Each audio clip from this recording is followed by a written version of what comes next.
315쪽입니다. 에베소서 5장 8절에서 14절까지 봉독합니다. 너희가 전에는 어둠이더니 이제는 주 안에서 빛이라. 빛의 자녀들처럼 행하라. 빛의 열매는 모든 착함과 의로움과 진실함에 있느니라. 주를 기쁘시게 할 것이 무엇인가 시험하여 보라. 너희는 열매 없는 어둠의 일에 참여하지 말고 도리어 책망하라. 그들이 은밀히 행하는 것들은 말하기도 부끄러운 것들이라. 그러나 책망을 받는 모든 것은 빛으로 말미암아 드러나나니 드러나는 것마다 빛이니라. 그러므로 이르시기를 잠자는 자여 깨어서 죽은 자들 가운데서 일어나라. 그리스도께서 너희에게 비추시리라 하셨느니라. 아멘. 봉독한 말씀을 가지고 잠자는 자여 깨어 일어나라 라고 하는 내용으로 함께 은혜를 받습니다. 이 적극적 사고를 강조한 노만 빌센트 필이라고 하는 박사가 이야기를 하는데, 기차 여행 중에 맞은편 좌석에 앉아있는 부부가 있었는데 부인이 계속 불평을 늘어놓고 있었습니다. 좌석이 불편하고 시트가 더럽고 승무원이 불친절하다라고 하는 여러 가지 이유를 들어서 계속 불평을 하는 겁니다. 그때 서로 인사를 교환할 때 남편이 민망했던지 자기 가족을 소개하면서 이렇게 말합니다. 나는 변호사이고 우리 집사람은 제조업에 종사합니다. 이게 필 박사가 물었어요. 무슨 제조업을 하십니까? 불평을 만들어내는 제조업을 하고 있습니다. 한바탕 웃고 그때 필 박사가 조언을 조용히 합니다. 이제는 감사의 제조업을 하십시오. 감사의. 어두웠던 과거의 처지에서 나아지고 오늘의 우리를 있게 한 사실에 우리는 감사하면서 사는 것이 중요하다라고 하는 필 박사의 이야기입니다. 그 유대인들에게는 유머가 하나 있는데, 어떤 부자가 다른 도시에서 공부하고 있던 아들로부터 편지를 받았습니다. 그는 비서에게 그 편지를 좀 읽어보라. 근데 그 비서가 기분이 내키지가 않았습니다. 그래서 불쾌하고 또 마음이 또 편안하지 못한 그런 상태로 편지를 읽었는데, 편지의 내용이 뭐냐? 아버지, 저에게 빨리 돈을 좀 보내주십시오. 저는 신발과 옷을 사야 됩니다. 자기 아들의 편지 내용을 들은 그 아버지가 갑자기 소리칩니다. 무리한 녀석 같으니라. 어떻게 감히 그런 불손한 태도를 가지고 애비에게 편지를 쓸 수 있단 말인가? 내가 한 푼도 보내주지 아니하리라. 그러고 난 다음에 얼마 뒤에 비서가 나간 다음에 아내가 들어왔어요. 아내가 들어오자 속이 상한 그 아버지는 아내에게 편지를 주면서 아들의 편지가, 이런 편지가 왔으니 자네가 한번 읽어봐라. 그러자 이제 우리가 곱게 키운 이 자식이 어떻게 편지를 이렇게 쓰는지 한번 읽어보라. 그녀는 아들의 필체를 보자 모성애가 일어났어요. 그래서 아주 부드럽고 애절한 목소리로 마치 기도하듯이 탄원하는 목소리로 편지를 읽었습니다. 아버지, 저에게 빨리 좀 돈을 보내주십시오. 제가 옷도 사야 되겠고 신발이 또 필요합니다. 아버지가 듣더니 소리를 치는 겁니다. 아까하고 다른데 이제 그 녀석이 신사처럼 나한테 요청하는구만. 빨리 돈을 보내줘야지. 그리고 돈을 보내줬다는 탈무드에 나오는 유머입니다. 똑같은 것인데도 비서가 낭독한 것하고 사랑이 넘치는 어머니의 낭독하고 다른 거예요. 유대인들이 사용하는 그 랍비의 그 미드라시라고 하는 게 있습니다. 거기에 나오는 이야기인데, 다윗 왕이 큰 보석을 세공하면서 항상 손가락에 그 반지를 끼고 그러면서 그 반지에 글귀를 좀 집어넣어라. 그러면서 왕이 신하에게 명령을 내렸어요. 내가 승리할 때는 기쁠 것이다. 그러나 자만에 빠지지 않도록. 또 전쟁에 실패할 것이다. 그럼 낙심하지 않도록. 내가 항상 그 반지를 보고 교만하지 않도록, 낙심하지 않도록 하는 글귀를 이 보석에다가 한번 심어주라. 그랬더니 신하들이 이 두 가지를 만족시킬 만한 단어를 아무리 찾아도 찾을 수가 없어요. 고민하다가 지혜롭다라고 하는 다윗의 아들 솔로몬을 찾아갔습니다. 솔로몬에게 왕이 이것을 주문하는데 우리 머리로는 도저히 해결이 나지 않습니다. 그랬더니 솔로몬이 한참을 생각하더만 글을 써주는 겁니다. 그 글을 써주는데 뭐냐? 이것 또한 지나갈 것이라. 전쟁에 승리해서 교만해도 그것도 지나가는 것이고 전쟁에 실패해서 낙심 그것도 지나가는 것이고 모든 것은 지나가리라. 그러니까 우리의 사랑과 절망도 다 지나가는. 지금 여러분들의 삶에 고민도 있고 말 못할 사정도 다 있어서 세상 다 끝난 것 같지만 이것도 다 지나가리라. 지나가리라. 자, 그러면 이렇게 지나가는 시간들을 우리는 어떻게 살아야 되느냐? 오늘 말씀을 가지고 세 가지를 생각해 보는데 첫 번째는 너희가 전에는 어둠이더니라고 하는 8절의 말이 나옵니다. 너희가 전에는 어둠이었다.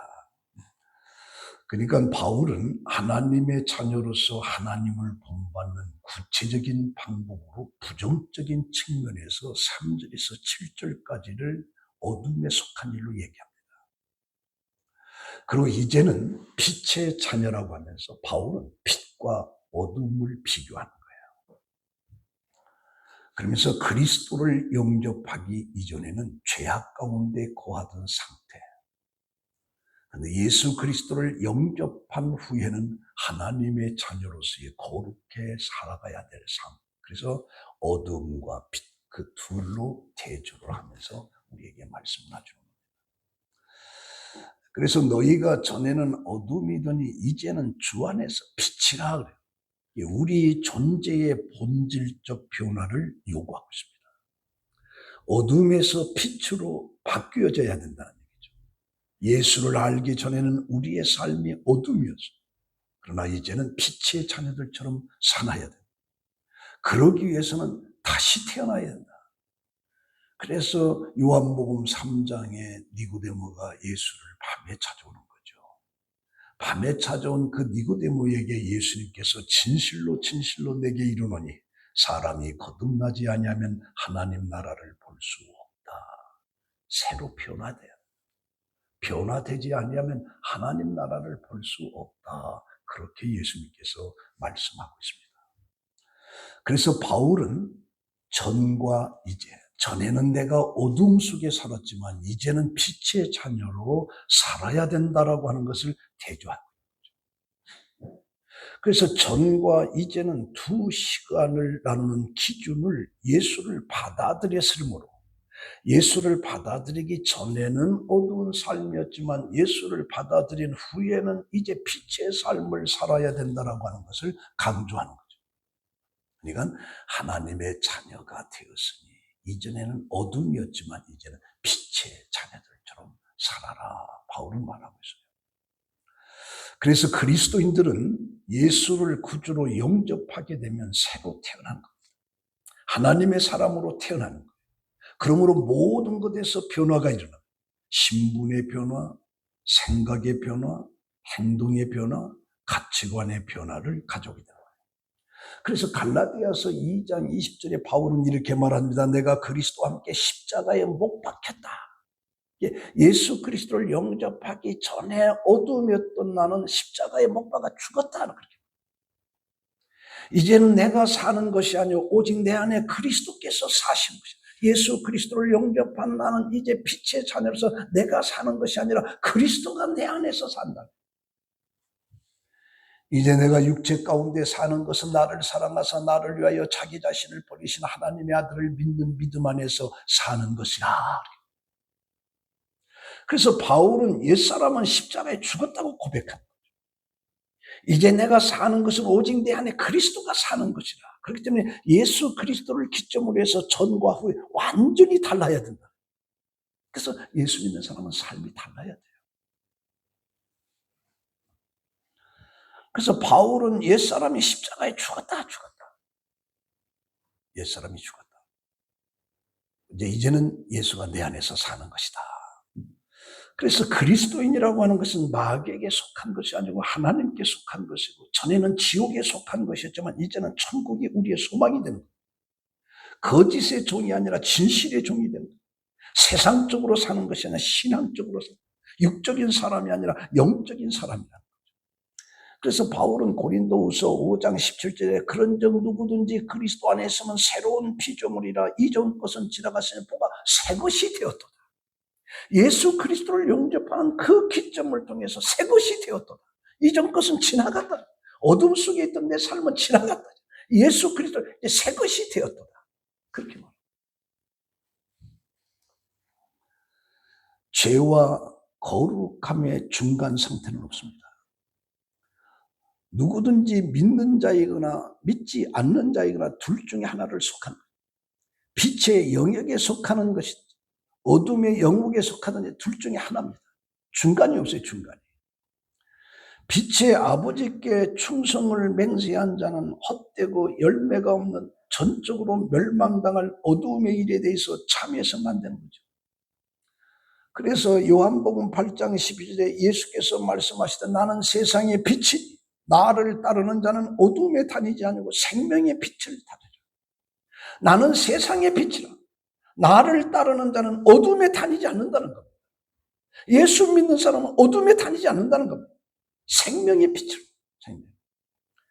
데살로니가전서 5장 5절에 너희는 다 빛의 아들이요 낮의 아들이라 우리가 밤이나 어둠에 속하지 아니하나니. 그래서 예수 그리스도를 영접한 사람은 어둠에 속한 것이 아니에요. 어둠에. 그럼 뭐냐? 두 번째로 보니까 빛의 자녀들처럼 행하라. 8절은 빛의 자녀들처럼. 드나 불명이라고 하는 게 있습니다. 드나 불명. 이 등잔 밑이 어둡다라고 하는 얘기예요. 그러니까 먼 데 일보다도 자기 앞에 있는 일에 오히려 어둠에 묻혀 있다. 드나 불명이다. 이 성자 썬다 시인의 책에 보면 이런 얘기가 하나 있습니다. 인도의 한 왕자가 말하기를 내가 기독교국이라고 불리는 나라들을 방문하지 않았을 때는 지금보다 훌륭한 것으로 생각했었다. 그런데 내가 그쪽 나라에 들어가서 자극을 받았는데 등잔 밑이 어두운 것을 보았다. 내가 그곳에 간 참 동기는 옛 모교에서 가서 순수한 젖을 마시며 튼튼하게 될 양식을 먹기 위해서인데, 그러나 젖 대신 술이 주어졌으며 빵 대신에 돌이 주어졌다. 그래서 전보다도 더 악한 상태로 돌아왔다. 썬다신 글에 있는데 그게 무슨 말이냐? 기독교의 본고장이라고 할 수 있는 이 구라파의 타락된 신앙 상태를 지적한 거예요. 구라파의 기독교의 문명이 가득 차서 흠모할 만한. 근데 실제 가서 보니까 너무 어둠이 가득 찼다. 어둠.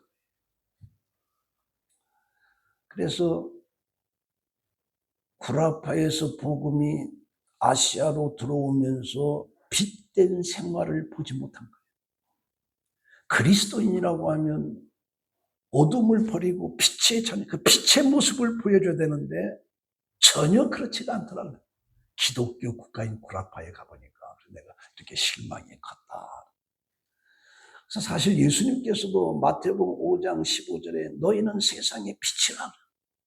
산 위에 있는 동네가 숨기지 못할 것이고 사람이 등불을 켜서 말 아래 두지 아니하고 등경 위에 두나 이러므로 집안 모든 사람에게 빛이니라.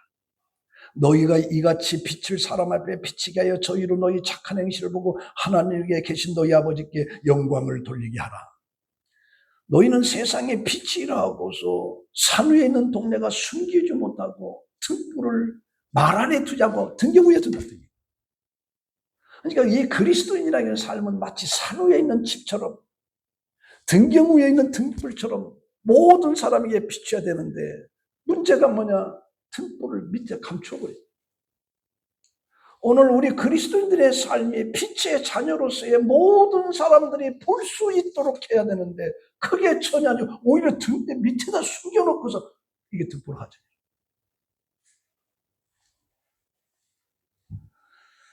그래서 요한일서 1장 5절에도 하나님은 빛이니라 그에게는 어둠이 조금도 없은지. 하나님은 빛이시라.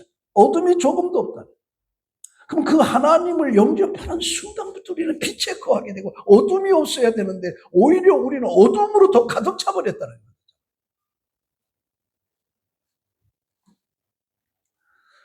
그러므로 그리스도인들은 하나님과 그리스도의 빛을 반사해서 어두운 세상을 밝히는 빛이 되어야 되는데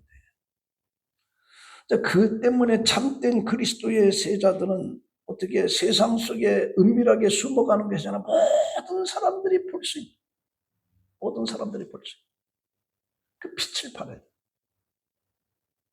근데 우리는 빛을 발하지 못하고 우리 저거 책상 서랍에다 그냥 감추라고 그리고 어둠이 우리를 지배한다.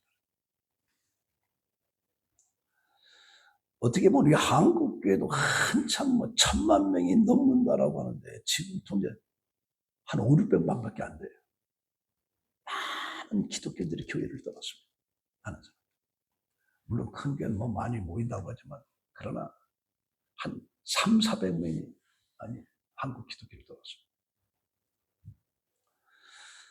자, 그러면 왜 이렇게 된 거냐라고 할 때 1,000만 명의 너희는 세상의 빛이라고 하는 그 빛을 비추어줬어야 되는데 1,000만 명이 빛을 못 비추는 거예요. 전부 다 등대 밑에다가 다 숨겨놔버려. 어둠이 그들을 지배해. 빛이 돼야 되는데 그 빛을 보고서 모든 사람들이 기어 나와야 되는데 그 빛을 기독교에서 찾지 못하는 거예요. 그래서 오늘의 한국 기독교가 문제가 심각합니다. 아름다운 교회 건축물, 우리는 엄청난 모든 시스템, 모든 걸 그냥 다 필요 없는 거예요. 빛을. 영국의 존 메이저 수상이 매우 가난한 가정에서 태어났습니다. 그는 16살에 학교를 중퇴하고 가족을 부양하기 위해서 노동의 현장에 뛰어들어갑니다. 그는 새벽부터 노동 현장에서 콘크리트를 버무려 했습니다. 그리고 간단한 토스트로 아침 식사를 했던 그런 젊은 시절이 있었죠. 그는 나중에 은행의 간부가 되고 정치가로 명성을 얻은 후에 서민들이 출입하는 식당을 자주 찾았어요.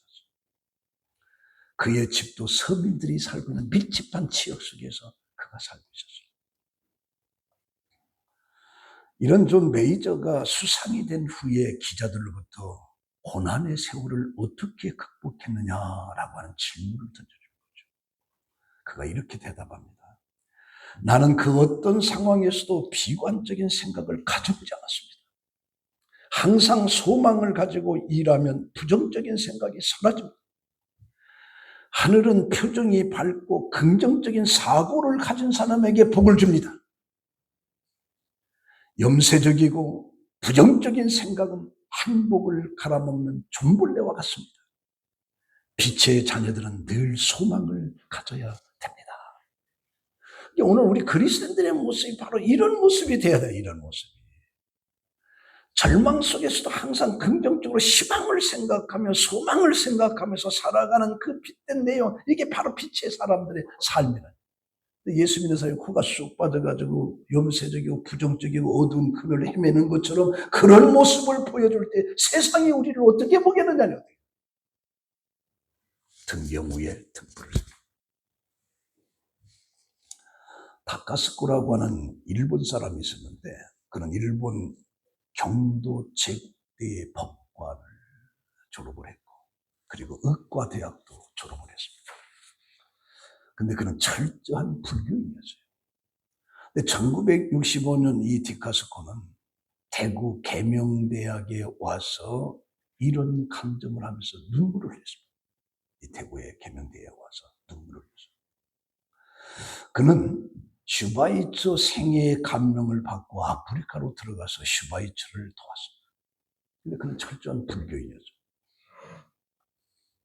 근데 슈바이처와 그렇게 오래 살아서도 이렇게 말하는 것을 한 번도 들어본 적이 없다네. 불교에는 구원이 없다네. 무슨 소용이 있나, 예수를 믿어야지. 그런 말을 한 번도 듣지 못해요. 철저한 불교인이었던 이 다카스코는 드디어 참다 못해서 이제 슈바이처에게, 박사님, 저도 기독교로 개종하고 싶습니다. 저에게 세례를 줄 수 있겠습니까?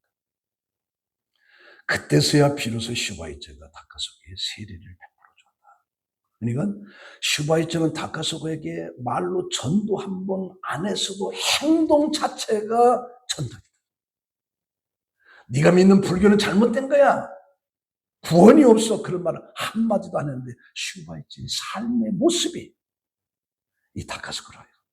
나도 개종하겠습니다. 나에게 세례를 주십시오. 바로 이것이 그리스도인들이 보여줘야 될 바로 세상의 빛이라는 빛이라. 사실은 여러분들 예수 믿는 여러분들이 정말 삶 속에 이 빛된 생활을 행동으로 보여주게 되면 나도 예수 믿어야 되겠다. 그런 말을 자연히 하게 돼 있나, 자연히. 근데 우리는 빛이 아직 안 되고, 아내는 남편, 남편 안에서, 부모는 자식, 자식은 부모, 친구로서 그런 본을 보여주지 못하니까 그렇게 말합니다. 그래서 이 빛의 열매라고 하는 것이 9절에 보면 착함과 의로움과 진실함에 있느니라. 우리가 너희는 세상의 빛이라, 예수 그리스도를 영접한 순간부터 우리의 삶은 빛인 건데 이 빛에는 열매가 있어야 되는데 열매가 뭐냐? 세 가지 나옵니다. 그 첫 번째가 모든 착함이라고 합니다. 모든 착함이라고 하는 것은 모든 악함과 바로 반대되는 것인데, 그럼 착하지 못하는 것이 뭐냐? 악독하고 노하고 분내고 회방하고 계율과 외식과 시기와 비방하는, 이와 같은 일을 하는 사람들은 착한 그리스도인이라고 말할 수가 없어요. 빛의 열매는 착함이라고 했는데 삶 속에 이런 것들로 가득 찬 사람들은 착한 그리스도인이 될 수가 없습니다. 그렇다면 착함이라고 하는 게 대체 뭐냐? 착함은 곧 하나님의 성품 중에 하나인데, 하나님의 선함과 인자하심이 영원하신 분인데 바로 하나님의 성품을 닮은 그 사람을 갖다가 우리가 착한 그리스도인, 다시 말하면 관용의 사람입니다. 모나지 않는 사람입니다. 이기적이지 않습니다. 자기 중심적이지 않는 그런 사람을 착한 사람, 이게 빛의 열매. 두 번째는 뭐냐? 의로움입니다. 의로움. 의로움이라고 하는 것은 법적인 개념을 의미하는데 우리에게 있어서 판단의 기준이 하나님의 법, 하나님의 말씀입니다. 결코 자기의 편견이나 선입관을 가지고 판단하지 않습니다. 눈치나 경험으로 사람을 판단하지 않습니다. 무엇이 옳고 무엇이 바르고 무엇이 정당한가, 오직 하나님의 말씀에 비추어서 모든 것을 판단하는 거예요. 판단하는. 그래서 예면 예, 아니면 아니에요. 그 때문에 참된 그리스도인의 결코 누군가가 말한 어떤 시류라든가 소위 시대 조류를 따라서 살지 않은, 요새 우리가 유튜브에 다양한 이야기들이 나오는데 의로운 사람은 그것에 좌우되지 않는 거예요. 하나님의 말씀에 비춰야, 말씀에. 우리는 인터넷을 보면서 이렇게 판단하고 저렇게 판단하고 난리, 우리나라가 지금 엉망진창입니다. 엉망진창. 이놈의 인터넷 때문에. 유튜브가 사람들 많이 잘못된 길로 가고 있어요. 이게 오늘은 우리는 그런 것들에 의해서 우리가 거기에 좌우돼서는 안 돼. 좌우돼서는. 우리는 하나님의 말씀. 이게 의로움이에요. 이게 의로움이에요. 그러니까 한마디로 시대의 조류에 따라서 적당하게 사는 거죠. 인간적인 불의한 수단, 방법, 만일 어떤 그리스도인이 저 사람은 참 처세들이 능하다라고 하면 그건 그리스도인이 아니에요. 처세들이 능한 사람은. 하나님의 말씀. 그래서 참된 그리스도인이라고 하는 건 미련할 만큼, 우직스러울 만큼 고든 면이 있어야 이게 그리스도인이에요. 세상 시류에 따라서 이런 말 저런 말 다 좌우되고 뭐가 되고, 이건 하나님의 말씀에 비추어서 세상을 생각하는 것이 아니란 말이죠. 네. 말씀, 이런 얘기 저런 얘기, 이 뉴스로 진짜를 찾아. 우리나라뿐이 아니라 세계가 다 그렇죠. 세계가 이 IT가 발달하고 인터넷이 발달하다 보니까 세계가 전부 지금 어디로 가는지도 몰라. 네. 중요한 것은 하나님의 말씀에 모든 것을 평가하고 그 말씀들, 이게 의로운 사람. 그 다음에 세 번째는 진실함이에요. 진실함. 참된 그리스도인의 특징은 그 안에 속임이 없다는 것이죠. 감춰진 것이나 숨긴 것이나 정직하지 못한 것이나 위선적이고 외식적인 것이 없어요. 진실함. 모든 것이 사실 그대로예요. 투명하고 명료합니다. 그리스도인들은 하나님의 진실 때문에 그러한 사람이다. 하나님의 진실이 그에게 들어가서 그를 사로잡기 때문에, 하나님의 진실이 우리 속에 들어오면 그 하나님의 진실이 우리를 사로잡는다. 사로잡아. 그래서 우리는 모든 것 속에서 진실이에요. 그래서 우리가 세상을 꼭 살아갈 필요도 없고, 성공할 필요도 없고, 부자가 될 필요도 없고, 장수해야 될 필요도 없고, 건강에 필요도 없다 할지라도 반드시 있어야 되는 진실이에요. 우린 세상 그렇게 우리가 안 살아도 괜찮아. 부자를 안 살아도 괜찮아. 정말 있어야 될 것은 진실이에요. 이것이 바로 빛의 열매로서의 착함과 의로움과 진실함이라. 우리가 좀 가난하게 살면 어떻습니까? 우리가 좀 부족하게 살면 어떻습니까?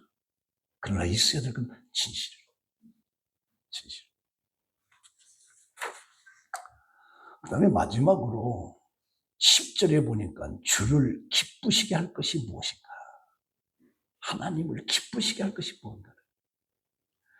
세상 사람들의 삶의 기준은 오직 자기 자신.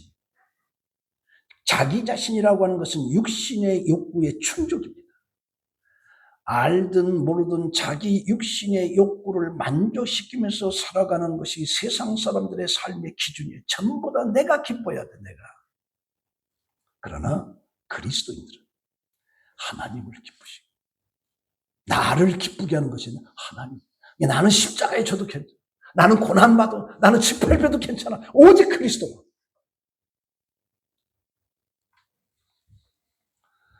그래서 우리는 하나님을 기쁘시게 하는 것이 무엇인가를 끝없이 고민하고 궁금하면서 사는 거죠. 그래서 사도 바울은 고린도전서 10장 30절에 그런즉 너희가 먹든지 마시든지 무엇을 하든지 하나님의 영광을 위해서 하라. 무엇을 하든지 하나님의 영광을 위해서 하라. 나를 위해서 하지 말라는 거죠. 그래서 오늘날은 예수 믿는 것은 자기 어떤 욕구를 충족시키기 위해서 하나님을 믿는 사람들이 너무 많아요. 그러다 보니까 비이성적으로 빠져나가요. 내 욕구를 채우기 위해서 예수 믿는 게 아니야. 먹든지 마신 하나님의 영광을 위해서. 옛날에 자주 했던 예화가 하나 있는데, 옛날 어느 도시에 부모를 잘 섬기는 효자가 살고 있었어요. 그런데 그가 무슨 소리를 들으냐, 어떤 시골에 가면 정말 효자가 있다. 그래서 그 효자가 살고 있는 시골집을 찾아간 겁니다. 낡고 가난한 집이었는데 한참 동안을 기다렸어요. 그랬더니 그 집 아들이 나무를 한 집 가득 담은 지게를 아주 산에서 내려서 마당에 딱 세워놓으니까 어머니가 부엌에서 나와서 그 나무를 다 내려서 그 아들을 평상에 앉혀놓고 물을 가지고 아들의 발을 씻어주는 거예요. 도시 효자가 가만히 보니까 이런 고약한 놈이다.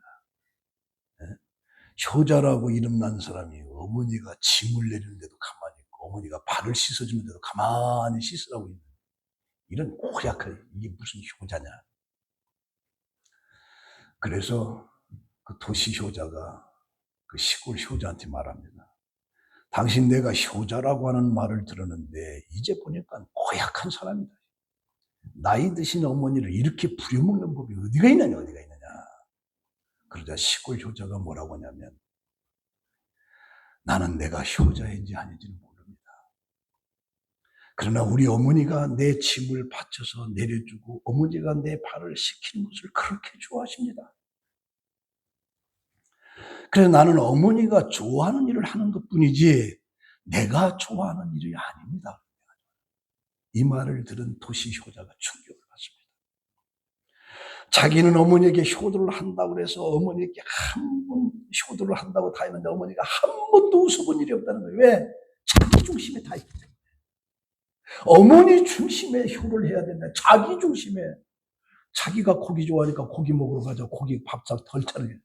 어머니는 그게 싫다네요. 그래서 어머니가 좋아하는 일을 한 것이 아니라 자기가 좋아하는 일을 했기 때문에 어머니가 한 번도 웃지 않았다는 얘기죠. 그러니까 효라고 하는 건 뭐냐? 나를 기쁘게 하는 것이 아니라 부모를 기쁘게 하는 일을 한 부모를 기쁘게. 그렇다면 우리 그리스도인들이 생각하면서 하나님을 기쁘시게 할 것이 뭐냐? 여기서 하나님을 기쁘시게 하면서 시험해보라. 그래서 하나님을 기쁘시게 하는 것이 뭐냐면 데살로니가전서 4장 3절에 보니까 하나님의 뜻은 이것이니 너희의 거룩함이라. 그러니까 우리는 하나님을 기쁘시게 하는 데다 초점을 맞추면서 인생을 살아가야 되는 내 기쁨에다 초점을 맞춰놓고 뭐 좀 달라고 하니까 안 된다. 잘못됐다. 출발했다. 성경에 하나님을 기쁘시게 한 사람 중에 노아라고 하는 잘하신 노아. 이 창세기 6장 8절에 보면 노아는 하나님의 은혜를 받았더라. 근데 이게 리빙 바이블에는 뭘로 해석되느냐? 노아는 주님의 기쁨이었다. 그렇게 해석합니다. 노아는 주님의 기쁨이었다.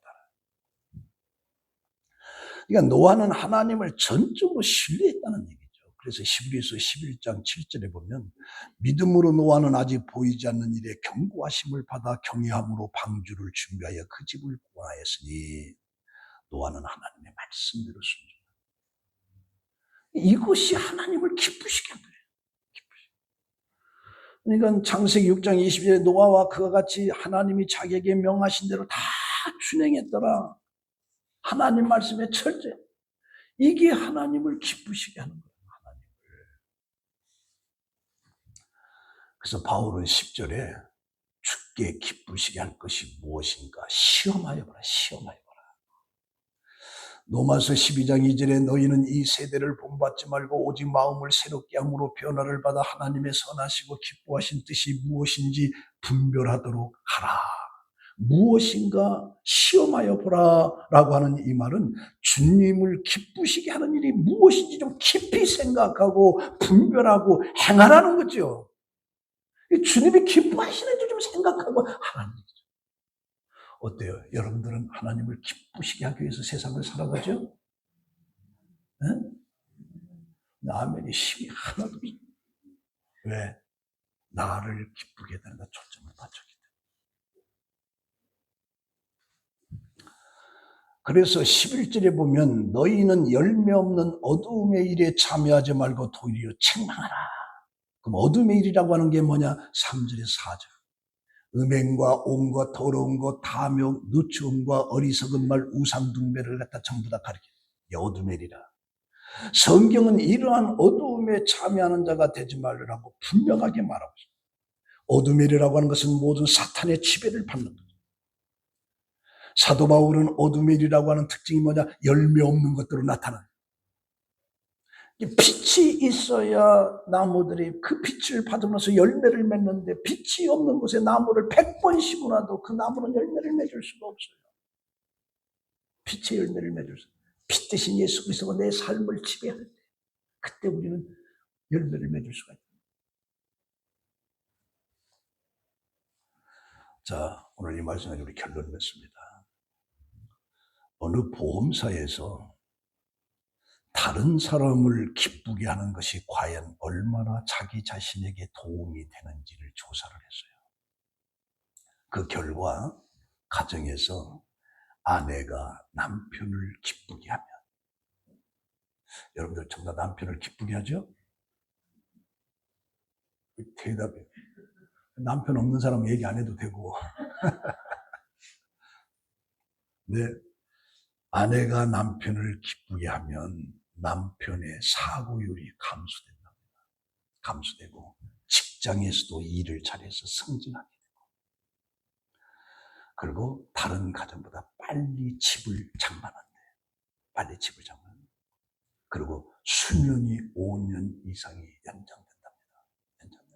그러니까 아내가 남편에게 바가지를 긁는 것보다 남편을 기쁘게 하는 것이 훨씬 부부 생활에, 가정 생활에 도움이 된다는 거예요. 예를 들어서 환자가 의사를 기쁘게 하면 그 의사는 환자의 관심을 더 갖습니다. 그러면서 더 세밀하게 어떻게 하면 이 환자가 나아질 수 있을까? 왜? 그 환자가 의사를 기쁘게 하니까. 학생이 선생을 기쁘게 하면 선생은 최선을 다해서 그 학생을 훌륭한 사람을 만들려고 노력해요. 직장에서도 상사를 기쁘게 하면 다른 사람들보다 인정을 받는 거죠. 인정을. 그러니까 남편과 아내가 서로 기쁘게 하고, 직장 상사를 기쁘게 하고, 학생이 선생을 기쁘게 하고, 자녀들의 부모를 기쁘게 하면 오히려 기쁨을 한 그 자신에게 도움이 온다는, 도움이. 기쁘게 한 그 자가 더 큰 도움이 온다는, 도움이. 그래서 이처럼 다른 사람을 기쁘게 해도 유익이 돌아오는데, 하물며 하나님을 기쁘시게 하면, 사람을 기쁘게 해도 이런 유익이 내 삶 속에, 부부지간 또 5년이나 더 산다고 하는데, 하나님을 기쁘시게 하면 그 하나님이 어떻게 무엇으로 갚아주겠느냐. 하나님을 기쁘시게 하면. 그래서 시편 37편 4절에 보면, 또 야훼를 기뻐하라. 그가 내 마음의 소원을 이루어 주시리로다. 하나님을 기쁘게 하라. 그러면 네 소원을 이루어 주신다. 네 소원을. 여러분들의 소원을 이루기 원한다면 하나님을 먼저 기쁘게 하라는 거죠. 그럼 하나님 그 소원을 이루어 주신다. 우리 인생의 승패는 물질이나 권력이나 직장이나 사업장에 있지 않고 우리가 하나님을 기쁘시게 하느냐 기쁘게 하지 않느냐에 달린 거예요. 직장 뭐 그런 거 아니에요. 하나님을 기쁘시게 하느냐 기쁘게 하지 않으면 못하느냐 거기에 달린 거예요. 그래서 고린도후서 6장 9절에 그런즉 우리는 몸으로 있든지 떠나든지 주를 기쁘시게 하는 자가 되기를 힘쓰노라. 바울이 떠나 있든지 뭐든지 주를 기쁘시게 하는 자가 되기를 힘쓰노라. 그래서 우리는 이 성도교회 성도들의 삶을 살아갈 때 비결이 뭐냐? 하나님을 기쁘시게만 하면 돼요. 하나님.